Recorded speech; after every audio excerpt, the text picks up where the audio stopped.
Boa noite para todo mundo. Hoje nós estamos aqui na nossa última aula, dia 3 de abril.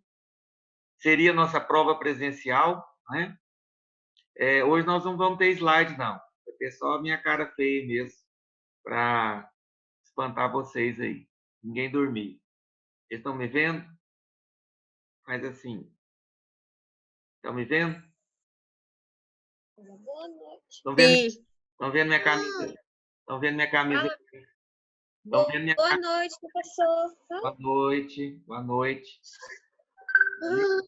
Liga os microfones. Tem um punhado de iPhone aí ligado, aberto.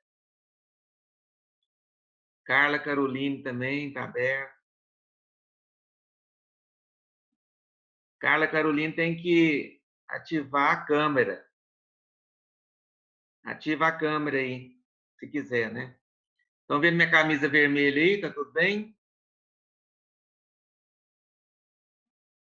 Silêncio. Vermelha não, azul, verde. Ah, bom. Pensei que eram daltônicos, né?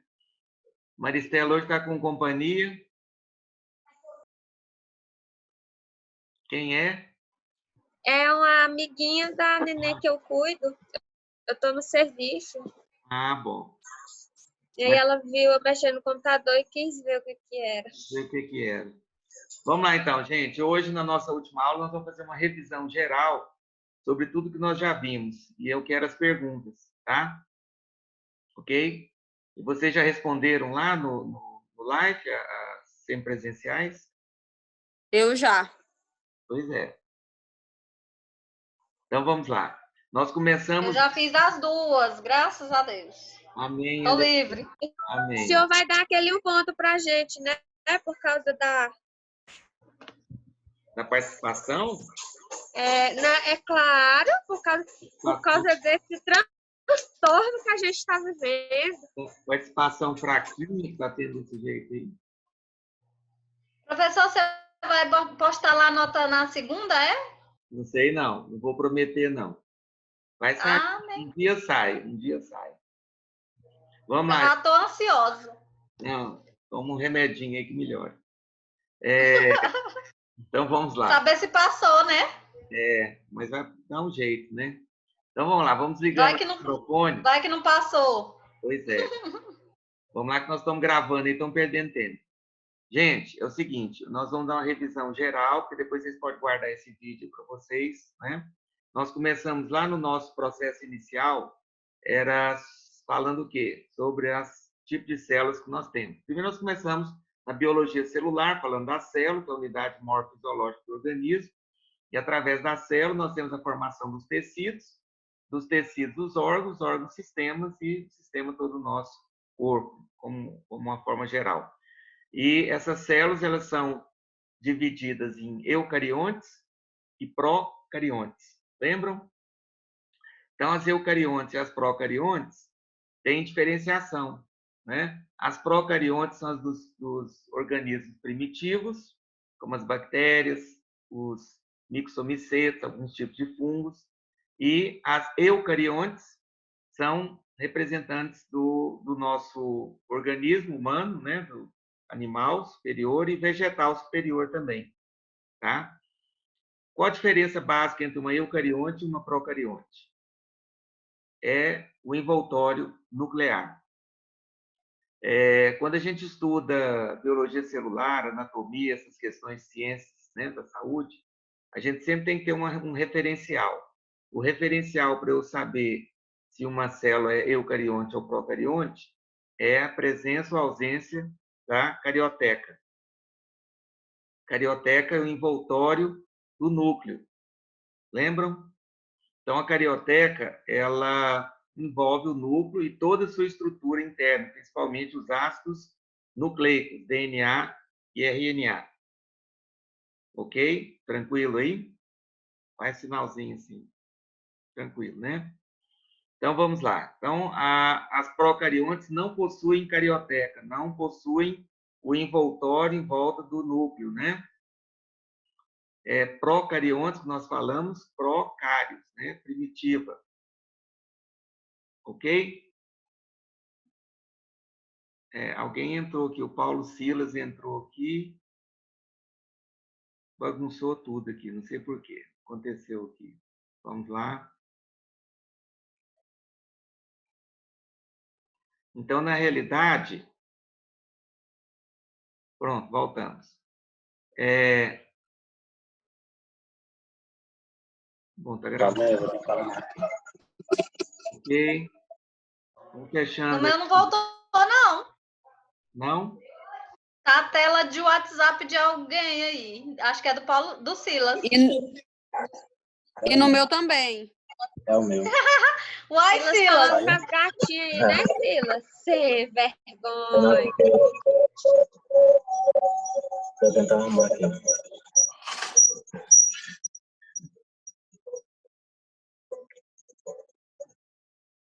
Até o professor sumiu. O professor sumiu. Achou. O professor voltou. Pronto. Vamos lá. Continuando. Tudo bem? Deixa eu admitir mais um pessoal aqui que está chegando agora. Pronto. Fecha os microfones. Fecha os microfones. Ei, na minha tem a mesma coisa. Vamos lá? Paulo Silas está com o microfone aberto. iPhone de Jamile também. Carla Carolina. Todo mundo de microfone aberto. É porque o meu tá bugado aqui. Pronto. Melhorou. Só falta a Carla Carolina, está de microfone aberto. Vamos lá. Bom, então nós estamos falando dos procariontes e eucariontes. Tá? Então, vocês lembram disso? Lembram que a diferenciação, então, é a carioteca, procariontes, primitivo. Eucarionte, eu verdadeiro. Né? Então, se ele é verdadeiro, se ele é o núcleo da nossa célula, então ele tem que ter o envoltório para poder guardar dentro dele todos os ácidos nucleicos, DNA e RNA, e também as organelas do núcleo. Bom, partindo disso, nós vamos para as organelas celulares. Nós falamos sobre as funções delas, nós falamos sobre as organelas, lembram disso? Os ribossomos, retículo endoplasmático liso, retículo endoplasmático rugoso, lisossomos, mitocôndrias, o que mais? Peroxissomas, né? Toda a estrutura interna de uma célula, certo? Essa está voltando aí agora, né? Ok? Todo mundo vendo aí, fazendo sinalzinho? Beleza? Então, vamos continuando. Aí nós vimos, então, as organelas. Vocês fizeram um trabalho de resumo das funções básicas de cada organela. E nós vimos uma organela que é fundamental para nós, que é a mitocôndria. Que a mitocôndria ela faz parte da respiração celular, também da geração de energia. E é dentro da mitocôndria que nós vamos ter o ciclo de Krebs, tá? Que é um ciclo que nós vamos estudar lá na bioquímica, lá na frente. Outra coisa também que nós temos deixa eu admitir mais alguns aqui. Pronto. Outra coisa que nós temos também Vou te falar uma coisa. Mulher enjoada. Pessoal chegando aí, desativa o microfone. Obrigado. Beleza. Então, vamos lá. Voltando, então, às organelas celulares, nós falamos da mitocôndria e também os ribossomos. Os ribossomos, nós vamos dizer que eles são de extrema importância, porque eles vão estar aderidos ao retículo endoplasmático rugoso. Lembram, né? E eles sintetizam o quê? O que os ribossomos sintetizam? Professor, tem gente que não está conseguindo entrar. Não? Por quê? É só abrir o Fica só convite. conectando. É só abrir o convite lá que entra. Não? Então, pode ser problema. Professor, Sim, os ribossomos sintetizam a proteína, é isso? exatamente. Aí nós, Aprendi! sim, nós fomos ver que essas proteínas elas vão ser sintetizadas lá na frente, no RNA. Lembram? Nós vimos ontem. Então, o RNA e o DNA depois vão precisar dessas proteínas aí, dentro do ribossomo. Então, vocês veem que tudo está interligado. Tudo que eu falei para vocês tem uma interligação, tá? Ok? Alguma dúvida nessa parte aí de organelas celulares? Não. Tranquilo? Então tá bom. Bom, aí das organelas nós partimos para, depois da biologia celular, nós partimos para a genética, né? Na genética nós vimos os conceitos básicos de cada estrutura. Nós vimos lá, desculpa, gente, antes nós tínhamos visto também mitose e meiose, né? Divisão celular. Nós vimos que a mitose, ela tem uma fase chamada de interfase ou intérfase, que é a fase de descanso da célula, né? E depois ela começa a sua divisão: prófase, metáfase, anáfase e telófase. Vimos também que a meiose, temos a meiose 1, meiose 2, cada uma também simplificando essas mesmas fases de divisão, só que leva o algarismo romano na frente, 1 ou 2, né? Prófase 1, metáfase 1, anáfase 1, telófase 1, e assim sucessivamente. E nós vimos também lá nos cromossomos que tem a troca das cromátides. Lembra daqueles cromossomos rosa e verde? Que eu falei que não era da Mangueira, do Rio de Janeiro, mas era um verde rosa. Eles trocam as cromátides, fazendo a variabilidade genética, o chamado crossing over, ou permuta trocada, em inglês, né, traduzindo. Então, eles trocam ali para fazer uma mutação em nossas descendências, né? E essas mutações geralmente são sempre benéficas para nós. Vimos também a questão da mitose e meiose, aí nós entramos na genética básica, tá? A genética básica, nós temos algumas conceituações, né? Nós vimos conceituação de gene, que é aquela parte da molécula a parte do DNA, onde carregamos todas as nossas características hereditárias a serem transmitidas. E também nós vimos o genoma humano. O genoma humano é o conjunto de todos os genes do nosso organismo. Vimos também que o espermatozoide e o óvulo, ou ovócito, né, carregam 23 cromossomos cada um, sendo 22 autossômicos e um par de cromossomos sexuais. Vamos fechando os microfones, Dulcineia, Carla Caroline. Professor, aí no caso, o último cromossomos que é o que define o sexo, isso? Sim, o 23º par, X ou Y, né? No Sim. homem, XX na mulher. Sim. Como a mulher só produz X, então o que vier do homem e se juntar ao cromossomo dela vai definir o sexo da criança. Se vier X, XX, menina.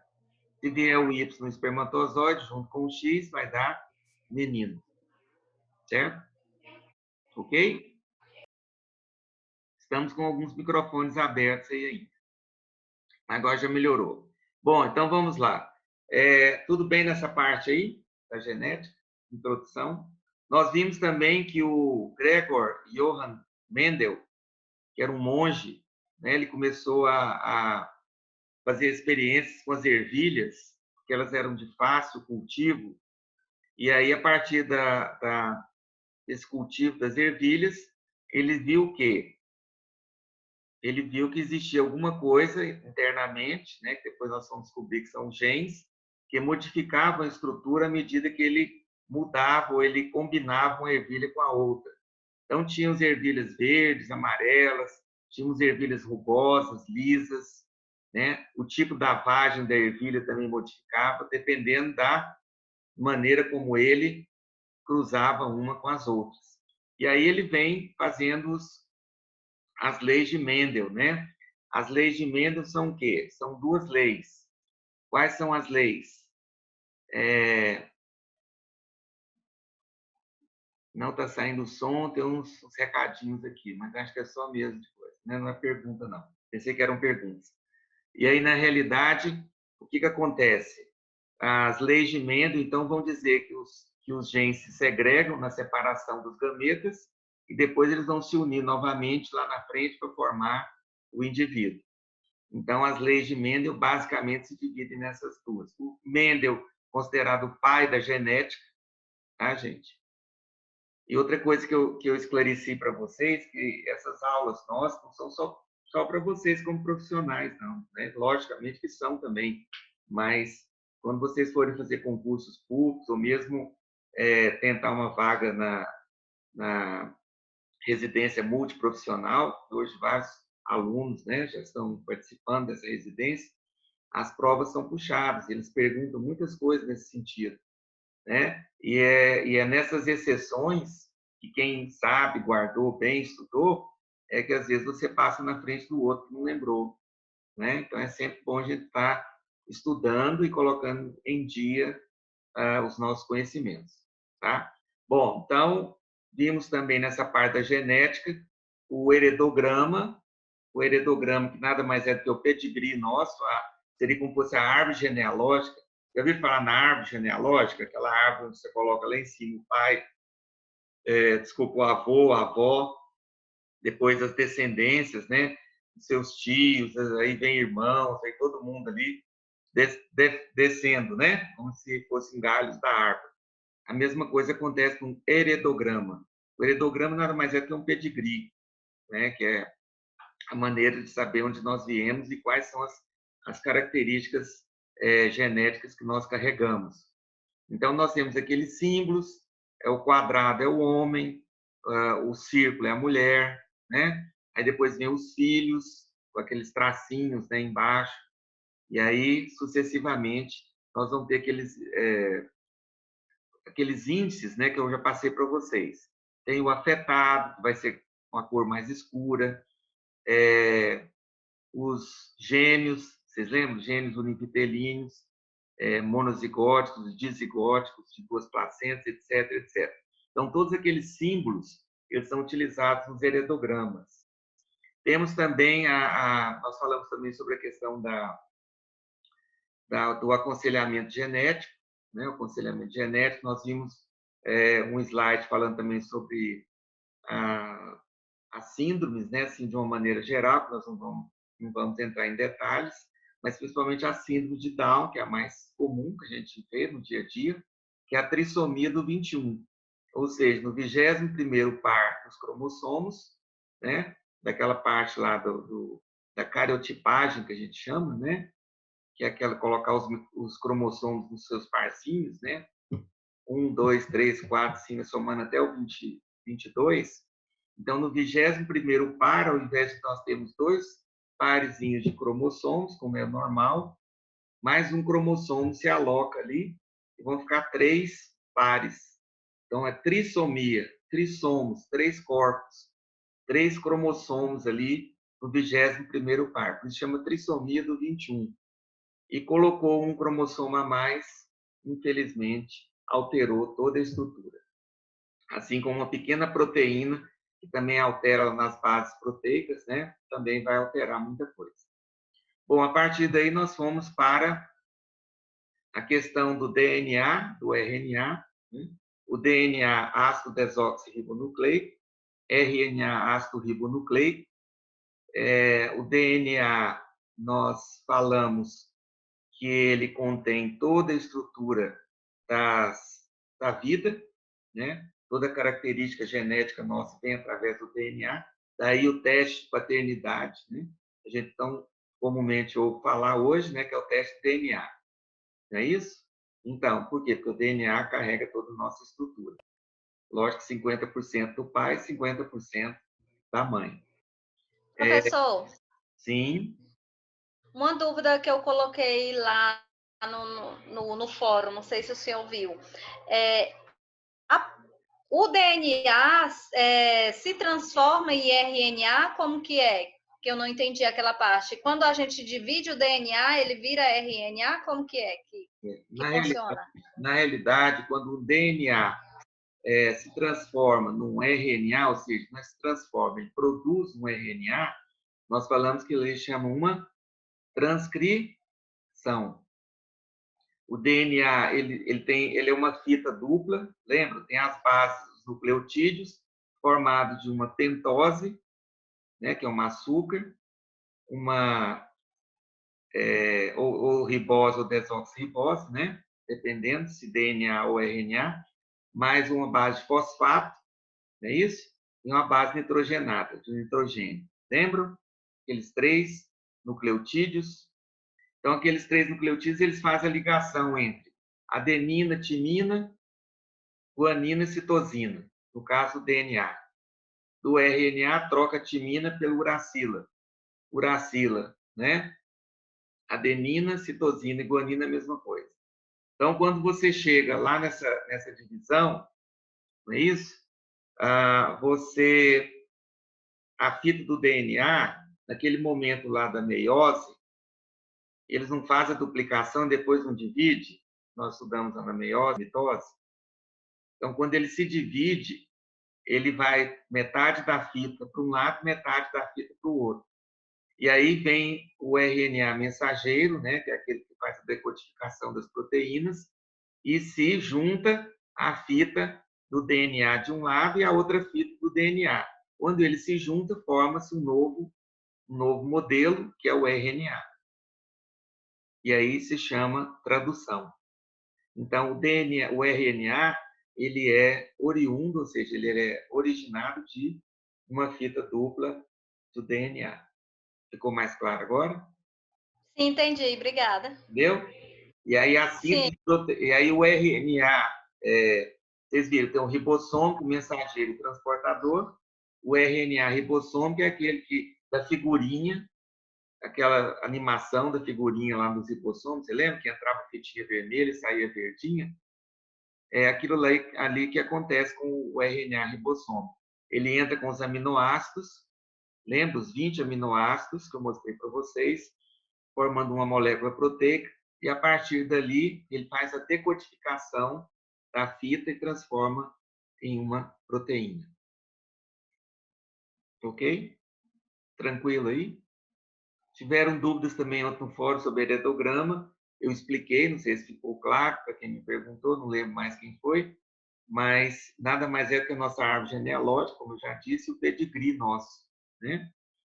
É a sua descendência. Não lembro mais alguma outra pergunta. Era mais sobre a síntese proteica mesmo, né? Agora, isso aí, gente, é bom dar uma estudadinha, né? Pegar um livro. Se vocês estivessem em sala de aula, eu ia falar a mesma coisa. Estudem, peguem os livros ou mesmo algum trabalho científico sério, né, da internet.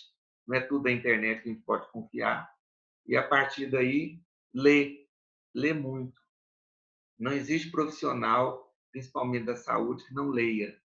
Vocês estão vendo agora essa questão do coronavírus?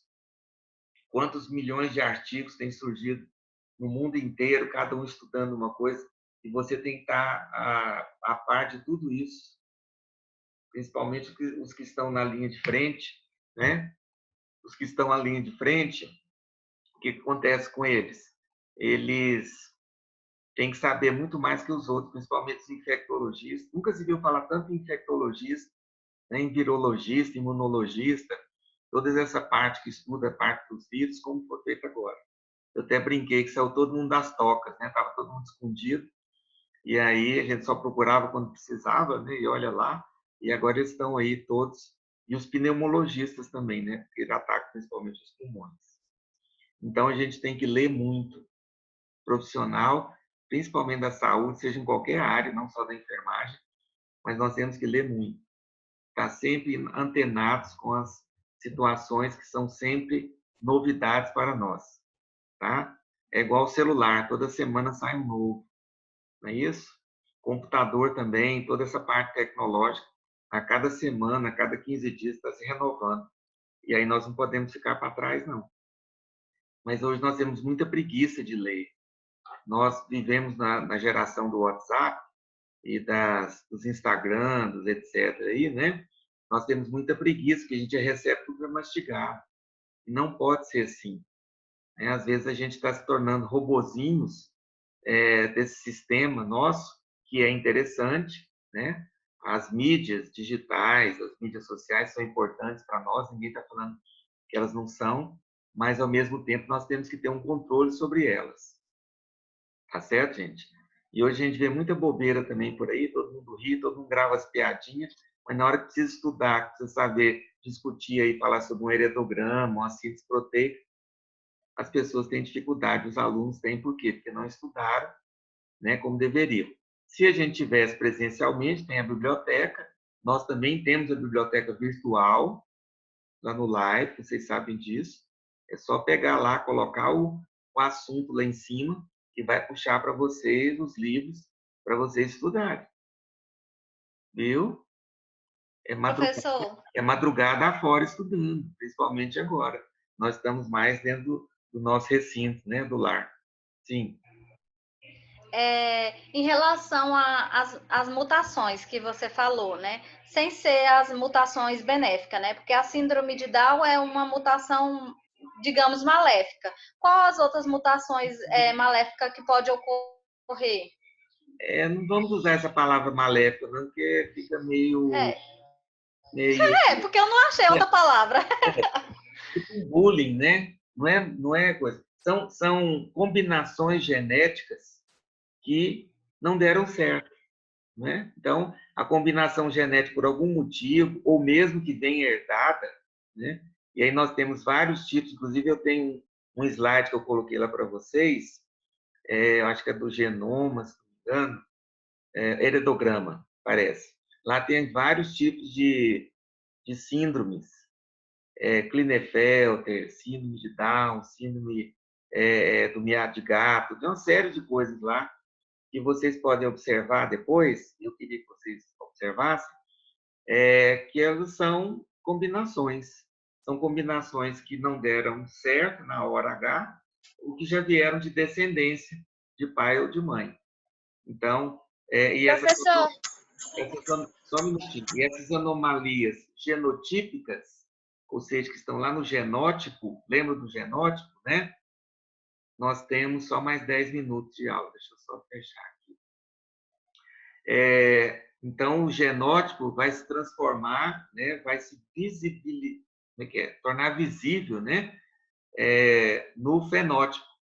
Então, é uma pessoa, por exemplo, que cresce demais os membros superiores, ou a pessoa cresce demais, né, na síndrome de Klinefelter, fica mais afeminado, masculino, né, ou mais masculinizado, dependendo do tipo. Síndrome de Down também, nós temos vários graus da síndrome de Down. Tem alguns que a gente nem percebe que são Down, né? Professor, em relação a isso que você tocou, no caso do gênero, tipo assim, a pessoa que nasce com sexo feminino e se sente mais masculino, tem a ver um pouco com a genética ou não? Não. Isso aí... Não tem a ver com mutação, não, né? Mais questão mesmo, não, outras coisas. Deixa eu explicar uma coisa. Tem o hermafroditismo. O hermafrodita, ele nasce com os dois sexos.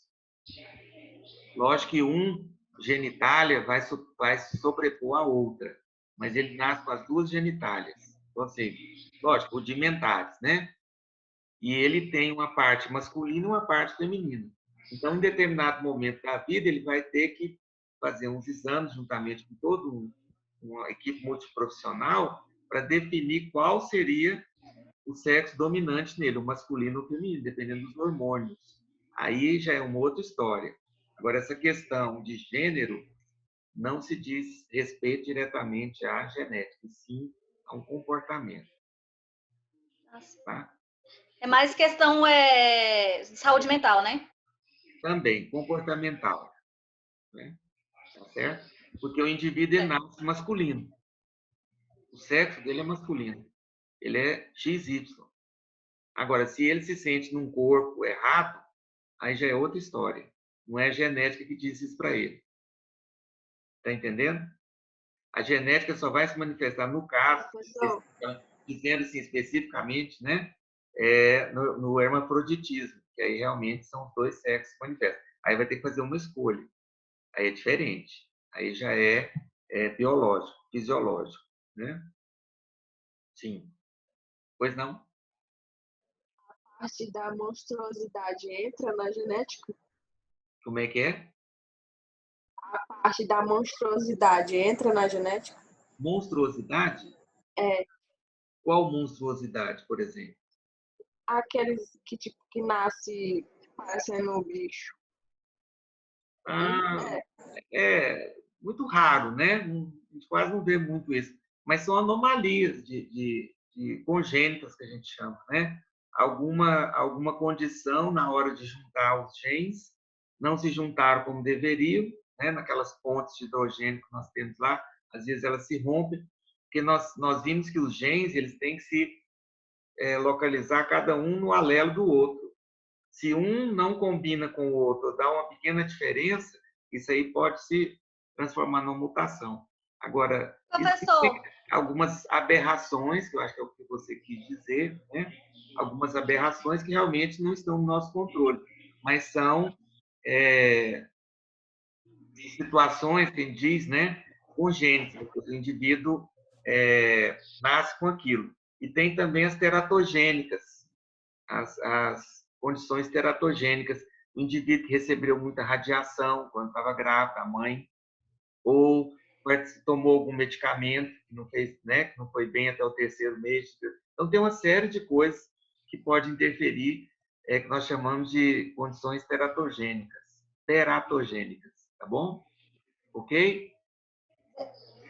Eu não sei quem deixa eu te perguntar em relação aos corcundas. Tem a ver com a genética ou não? questão sim e não, porque na realidade não é uma hereditariedade, é uma questão de má formação genética, assim, de má formação na hora de formar o embrião mesmo, entendeu? Então, na hora de formar o embrião, a coluna às vezes ficou mais deformada, né? E a pessoa nasceu daquela maneira. Mas eu já ouvi casos, digamos assim, isso não é como se diz, padrão, né? Porque Não. eu já vi muitos casos assim, que a pessoa é Down e o filho não é Down, né? É o filho de quem? Do Down? Não, tô falando assim, às vezes a pessoa é Down e o filho dele não nasce Down necessariamente. Você quer dizer que o pai e a mãe tiveram um filho Down e os outros irmãos não são? É isso? Não, digamos assim, que eu seja Down. E aí eu tenho um filho e o meu filho não necessariamente vai ser Down. Eu já vi casos desse jeito. Existem. Ou se a pessoa for Down, tem filho Down. Raramente isso acontece, porque geralmente eles nem vão a termo as gravidezes, né? Eu não sei se você viu isso em alguém, se alguém te contou, se você realmente viu, né, a pessoa que nasceu de um Down, é isso mesmo? É? Quem tá perguntando? Não, eu já ouvi, nunca cheguei a ver, mas eu já ouvi casos, não sei se é verídico, Tá, que a porque pessoa é Down, teve filhos e não nasceu Down, entendeu? na realidade, assim, para eles terem filhos é muito difícil, porque geralmente eles não têm útero, o útero é sempre infantil. Por isso que eu estou achando estranho, entendeu? Geralmente eles não têm descendentes. Pode até casar, como nós já vimos até no Fantástico, passou um dia, né? Mas dificilmente eles terão filhos. Ah, tá. No caso, eles não podem ter filhos, né? Geralmente não, porque pode ser que os úteros, né? O útero feminino seja infantilizado, ele não se envolve. Ah, tá, entendi. É só então uma história. Sim, pode ser. Por isso que eu estou te perguntando se você viu mesmo ou se leu em algum artigo científico. Não. Só a conversa mesmo que eu já ouvi. Então, conversa a gente deixa para a próxima, né? Pra fofoca. Tá certo. E aí, alguma pergunta mais, gente, sobre... Professor, a gente tem uma célula ou um gene já que, tipo assim, vai nascer com alguma deficiência, que tem alguma deficiência, igual assim, vai nascer sem, vamos supor, vai nascer sem perna. Eu tenho um gene que tá lá, vai nascer sem perna. Ou não? Você Não, entendeu? nós não temos genes que determinam a gente nascer com perna ou sem perna. É isso? É isso. Qualquer, não, eu digo assim, vai nascer com qualquer deficiência, Deixa entendeu? deixa eu explicar uma coisa para vocês. Antigamente, as mulheres tomavam aquele Citotec, aquele remédio para úlcera, para poder abortar. E hoje, várias mulheres também, que às vezes não querem os filhos, tomam alguns medicamentos ou provocam abortos de N maneiras. Não é assim que acontece? E às vezes esses abortos não vão a termo, não se materializam e a criança continua desenvolvendo. Só que ela recebeu todas as consequências de uma agressão a ela como embrião. Então, dentro dessa agressão que ela recebeu, seja por medicamentos, seja por meios químicos, né, por tentativas de aborto mesmo, até mecanicamente, vamos dizer assim, né, as crianças poderão nascer com defeitos, mas não porque elas quiseram isso, porque foram provocadas. Pode nascer com problemas de braço, problemas de perna, né, de seja lá o que for. Então, Professor, uma coisa provocada. É isso que você estava querendo saber? Era isso? eu acho. O mesmo acontece com a pílula do dia seguinte ou não? Não. Pílula do dia seguinte é uma dose cavalar de hormônios. Eu digo cavalar porque é uma agressão à mulher, né? E ela pode também ser abortiva. Abortiva no sentido, como ela pode ser tomada até 72 horas depois, nesse momento já o espermatozoide já encontrou com o óvulo, já tem um ovo cigoto, já está quase em fase de nidação, e aí as pessoas tomam a pílula do dia seguinte e descartam isso. Pois é, mas aí tem casos que a pílula do dia seguinte não funciona, entendeu? Pode ocorrer dela, tipo, não fazer efeito e a criança nascer com defeito? Pode. Ou não é o mesmo caso do Citotec? Não vai acontecer como acontecia antigamente, né? Mas pode haver sim, por